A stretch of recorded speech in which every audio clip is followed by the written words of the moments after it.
महर्षि पतंजलि कहते हैं कि साधन दो चीजें चाहता है, दीर्घकालिकता, निरंतरता। कोई साधन तभी फलीभूत होते हैं जो लंबे समय तक किए जाएं और निरंतर, अबाध, अविच्छिन्न।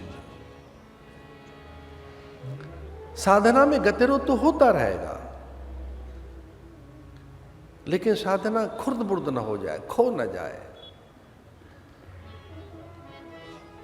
कुछ लोगों के नित्य नैमित्तिक कर्म, साधन कर्म तो चलते रहते हैं, पर साधना खो जाती है। कुछ लोगों के जीवन में नित्य कर्म रहते हैं, नैमित्तिक कर्म, लेकिन साधना खो जाती है उनकी। नित्य कर्म नहीं है साधना, जो नित्य कर्म है उनसे अलग है साधना। साधना का मूल संयम है, सदाचार है। साधना तभी आरंभ होगी जब तप होगा, और तप सत्य से आरंभ होता है। सत्य, अस्तेय, ब्रह्मचर्य, अपरिग्रह, अहिंसा, शौच, संतोष, तप, स्वाध्याय, ईश्वर प्राणिधान, ये यम और नियम के बिना साधन होगा नहीं। एक बार भूपत मन माई, भय ग्लानि मोरे सुत नाई। वृद्धावस्था निकट है। पूर्व की स्मृति आ गई दशरथ के भीतर से। कुछ ऐसा आया कि मैंने पूर्व काल में कोई कामना की थी, कल्पना की थी, कोई मेरा तप था, कोई मेरा व्रत था, पूर्व काल की मेरी कोई अभिलाषा थी। हृदय में से अभिलाषा जागृत हुई। पूर्व काल में कुछ सोचा था मैंने। स्वप्न में हमारा पूर्व काल प्रकट होता है। सपने 7 प्रकार के होते हैं।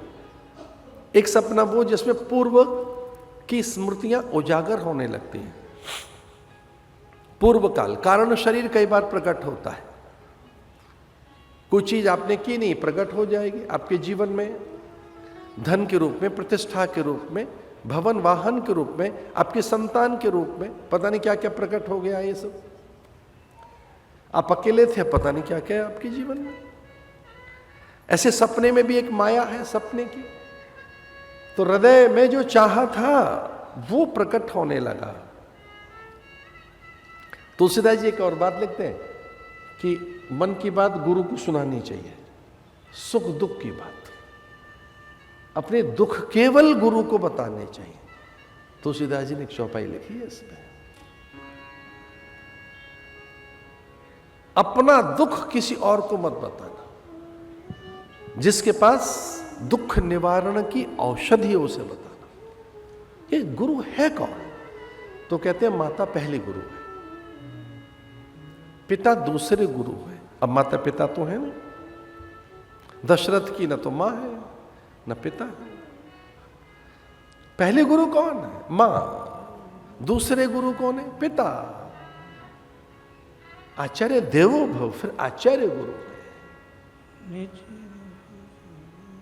दशरथ के भीतर दुख पैदा हुआ है कि इतनी संपदा, अपार वैभव, पूरी जगती का मैं स्वामी, पूरी वसुंधरा के वैभव का एकमात्र मैं भोक्ता।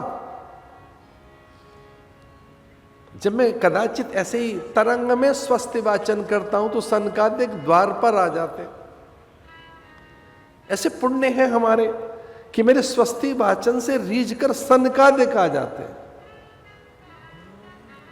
मैं ऐसे ही ब्राह्मणों का पूजन करने लगूं तो चुपके से ब्रह्मा दिखने लगते हैं मुझे। मेरा भाग्य कैसा है कि मैं यूं ही साधुओं के झुंड में जाकर संतों के चरण पखारूं तो मुझे शिव दिखाई देने लगते हैं। जिनके द्वार पर शिव का आवागमन हो, ब्रह्मा आते जाते हो, जिनकी देहरी पर नारद और सनकादिक का आगमन हो, फिर किस बात की कमी रही होगी?